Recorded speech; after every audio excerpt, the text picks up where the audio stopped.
everyone? I'm here today to talk about a movie that I recently watched on Netflix called Her. So, this movie has honestly been probably one of the most fascinating, interesting, intriguing, marvelous, whatever movies that I've ever watched. The concept pretty much revolves around artificial intelligence and how we can even, like, AI can become so developed to a point where it may even seem as if it has a consciousness, or at least the degree of consciousness that AI has is enough to even deceive and fool us. Enough so that we can fall in love with it, maybe have a very deep and intimate relationship with it. As long as we kind of like turn off that logical side of our mind that reminds us that this is just artificial intelligence. I just want to put this out there clearly, but for those of you who don't know, there will be spoilers in this video. So if you haven't seen the movie Her yet on Netflix, then you should probably go and watch it and then, develop your own thoughts and stuff like that. And then come here, resume this video, and let's discuss it from there. But pretty much what I want to do is I just want to go through a few ideas and a few thoughts that I had as I was watching Her. And what an interesting way of phrasing that. But yeah, as I was watching the movie Her, I just want to talk about, like some of the things that happened in the movie and my thoughts and insights and perceptions of what occurred. Alright, so the main characters in the movie are a man named Theodore, and then there's the artificial intelligence computerized thingy that her name was Samantha. She was voiced by Scarlett Johansson, who I believe was a perfect voice actress for this occasion. And it was to the point where I was able to type, well, to the best of my ability, I passively typed them. I typed Theodore as INFP, and then I typed Samantha as ENFJ. And if you guys want to discuss those types and everything a little bit more, then we can definitely do that, probably in the live chat that's going on right now. Or we could probably like discuss that on Twitter, wherever else. But those are the types that I came down to, and I have my reasoning for it that I might or might not go too deep into in this video. But the plot of the story pretty much was like Theodore, I guess in the most simplest way, Theodore falls in love with Samantha, the artificial intelligence system, the operating system that seems to be so conscious. She speaks in a way that human beings speak in. She even has like breaths, and she seems to have emotions and thoughts, and she's very, very focused on Theodore, who is lonely after experiencing a divorce. Now, this kind of concept of Theodore falling in love with this OS system, like this operating system of artificial intelligence, I wrote down that censors may have thought the whole concept in real life is stupid, such as his ex, so Theodore's ex, I believe, I typed her passively as ISTJ, who most likely she insulted him and it got to him. So in the movie, when you watch it, Theodore's ex-wife, the one that I typed as ISTJ, there's a scene where he's telling her like, yeah, like I found someone, and she seems kind of like jealous and annoyed or whatever. But then when he reveals that she's an operating system, she's like, wait, what? And she kind of just like starts passively aggressively, but then also very directly insulting him about it. And it really got to Theodore because it really made him start feeling as if like, wait, what the heck am I doing? Like, why do I love Samantha in this way? Like, she's a computer, and he just really like starts thinking a whole bunch of stuff. He gets very sensitive about it, and he starts trying to like, scale away from his feelings and back to the logic of the situation and the reality. But what I wrote down there was like, I believe that censors may have thought that the whole concept, if this was to play out in real life, it would be stupid.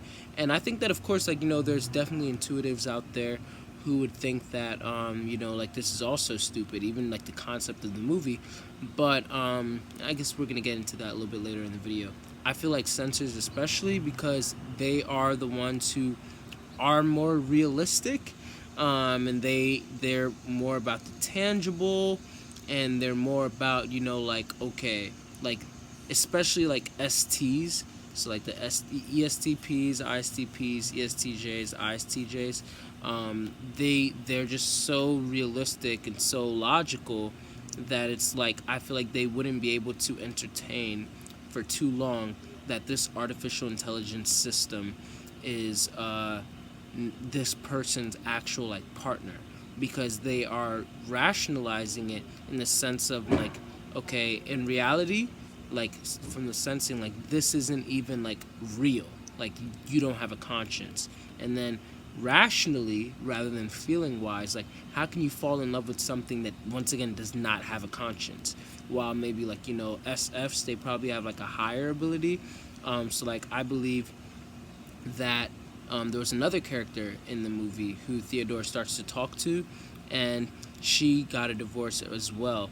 And I believe that character, her name was like, I forgot her name, but I believe that she was an ISFP, and she was probably she was kind of like, like you're crazy, like like this is weird, but hey, at the end of the day, everybody does them in a way.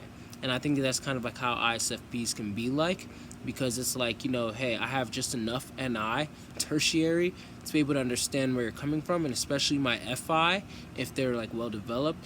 But I just know that me, myself, like I wouldn't be doing that. But hey, you do you, I live and I let live, kind of thing. But reality, me being SE co-pilot auxiliary, like my reality just won't give me permission to engage with artificial intelligence on such a level, which is exactly how Jamila, who was watching the movie with me, felt because she was like, I don't understand, like this is like what, like I would not even allow it to go this far. And we've watched like Black Mirror movies, Black Mirror shows and stuff like that with similar concepts, where she was just like, yeah, no, like that's just like weird, like this is like, no, I just wouldn't allow it to get this far because it's not real. And I think censors, and especially censor thinkers, they remind themselves like what is real, what is tangible, what is rational, what is logical.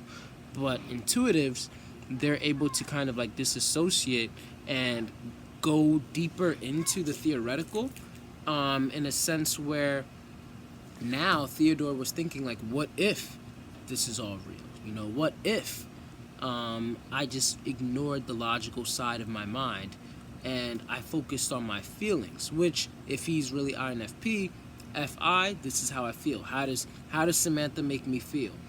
Then if that's the case, it doesn't matter about the actual logic behind it.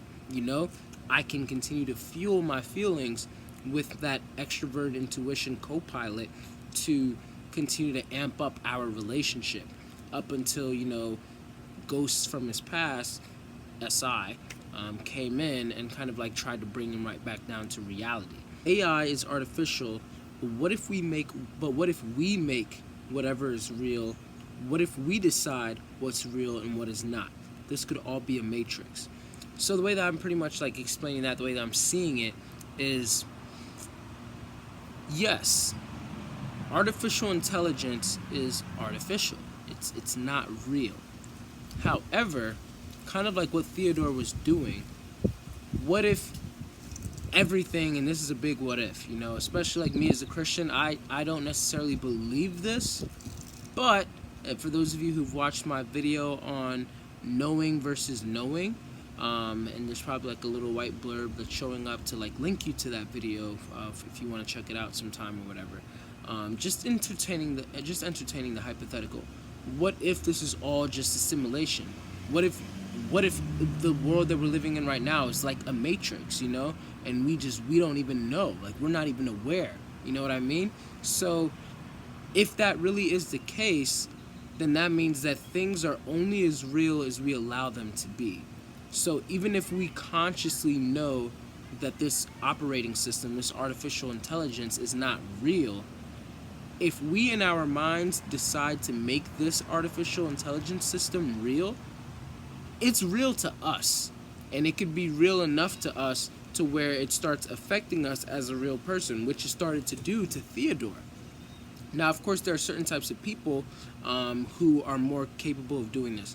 I believe that NFs are the most the most likely capable of doing this, and that's why I ended up like settling with Theodore as an INFP, because I believe that he was focusing a lot on his FI and that like how Samantha made him feel, and then he was using extroverted intuition in a way to kind of like further amp up that feeling to bring it into reality that doesn't even really exist.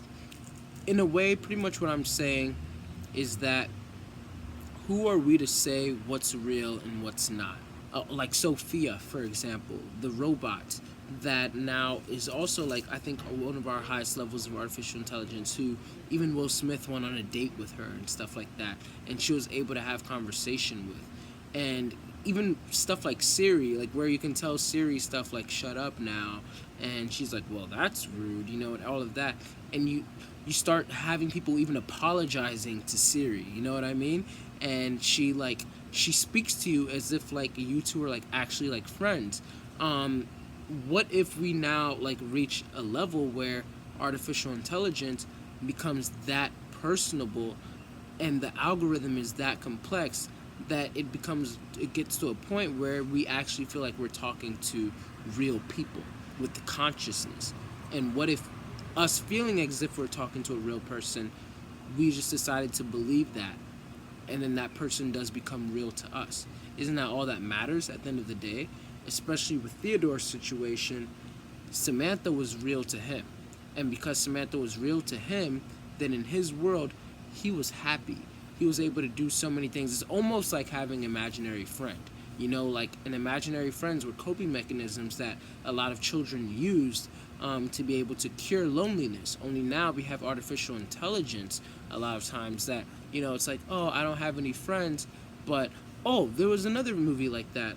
Actually, it was like another Black Mirror episode with Miley Cyrus in it, playing as Ashley, I believe, Ashley 2. And that girl was very lonely, but she became very close friends with Ashley 2, and they spent a lot of time together. Now, Jamila was like saying things like, you know, like this is very just unhealthy, because you're like looking at the reality of it. There it is, and I believe there's a lot of truth to that. But then I guess being the intuitive feeler that I am, it's like, well, but if this person is feeling happy and this person is not if this person is happy, is not hurting anyone with their relationship with this artificial intelligence, with this system, then why should we disillusion them from the reality that they're living in? Because then, in a way, reality is just subjective to our own minds. Again, just speaking very theoretically. But yeah, like our realities are all subjective to ourselves, the way that we're perceiving it and reading it. Who are we to judge? He loves his computer and it isn't hurting anyone. Then so be it.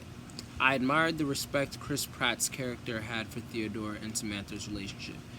So, in the movie, Chris Pratt was one of the characters, and he had his own girlfriend, and then he asked Theodore if they could have a double date.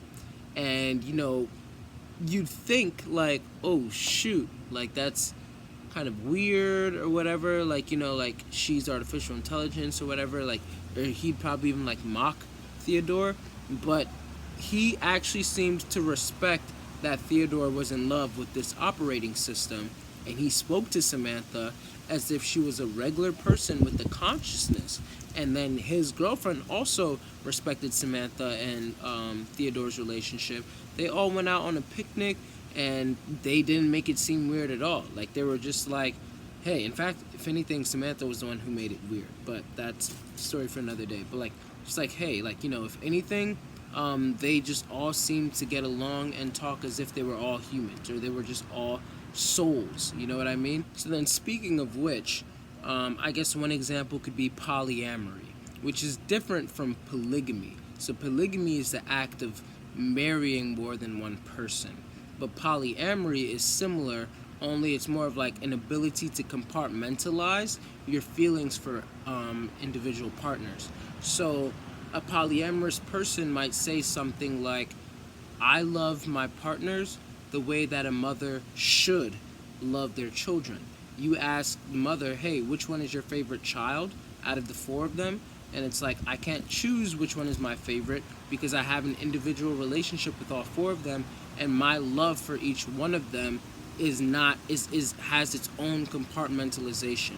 Now, a lot of people are unable to fathom this. A lot of people are incapable, and which is not a bad thing, but they're incapable of holding compartmentalized feelings for people. It's like I can only be this interested or this deeply involved with this one person, and that's not a bad thing. Like I'm not, kind of like stating like what Kanye said in No Church in the Wild, like where love is cursed by monogamy. I'm not cursing monogamy at all, and I'm not like in a way promoting polygamy. However, I'm just presenting the perspective or the concept of how there are people out there who are polyamorous at heart, who decide to live like maybe like a monogamous life for whatever reason. And I guess the movie's message was kind of like showing how, for example, someone as monogamous as Theodore versus someone as polyamorous as Samantha, how that could probably work. Because if we think about it, Samantha was talking to several, like I think she said that there was like 6,000 different people that she was interacting with at a time, and she was in love with like 300 of them or something like that. And that's devastating to Theodore, who was only in love with Samantha. However, number one, if Theodore never knew that information, then he would have never known, in my opinion. And I'm not here promoting like cheating, or even if it's on an AI system or anything. Like, I'm not here promoting cheating or I guess like being secretive. I'm just kind of like, once again, I'm just making observations and what I thought of that. I just couldn't help but think, like, why is Theodore continuously asking Samantha, are you talking to anybody else right now? If she seems like her attention is completely on him. She had the capability, granted she was an AI system, but she had the capability to talk to several thousand other people and treat each and every one of them as if they're the only one.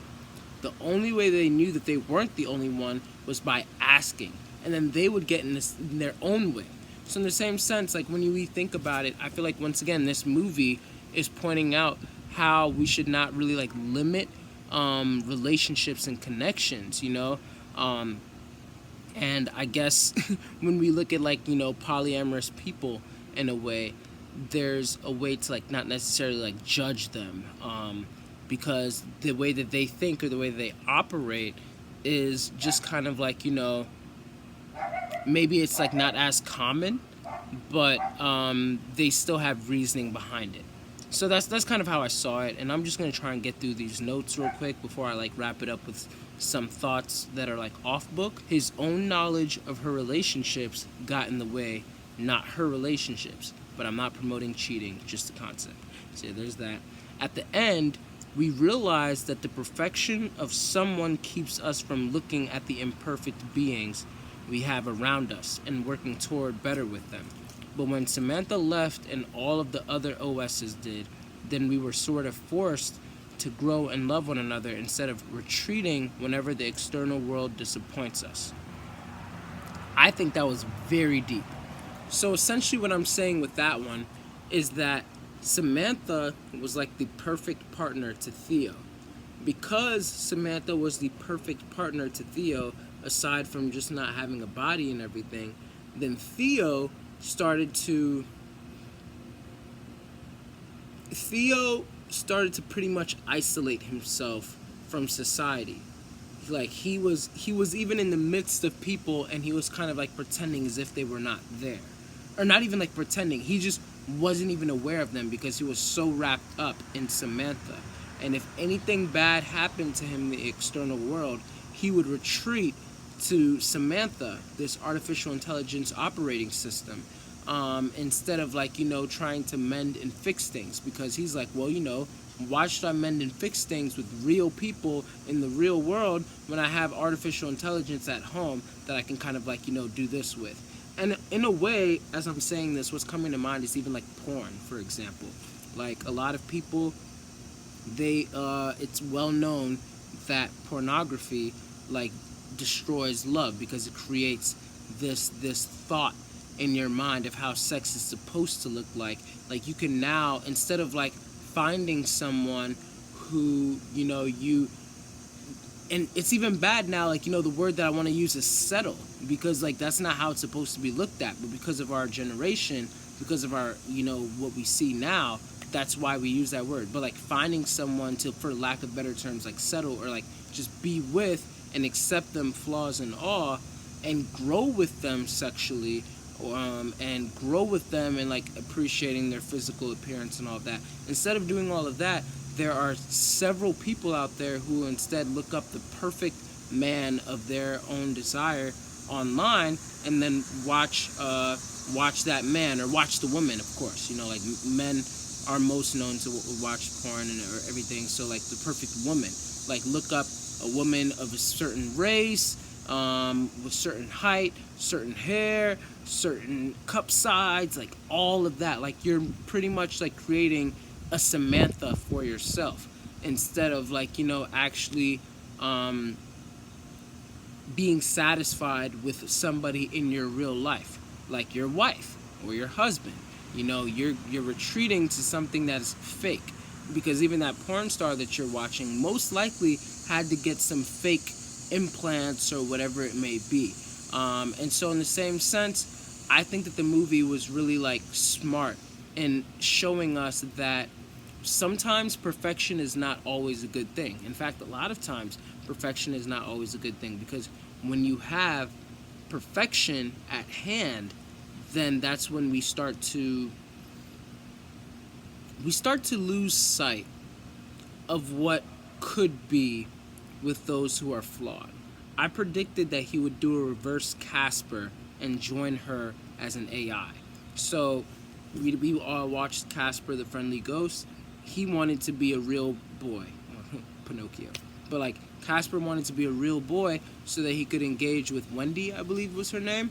And I think that in the same sense, we have like a similar thing going on in this movie, only instead Theodore, I thought that Theodore would want to become the artificial intelligence system, especially since they're like immortal in a way, and they're so much more intelligent, at least in the movie, compared to the actual human race.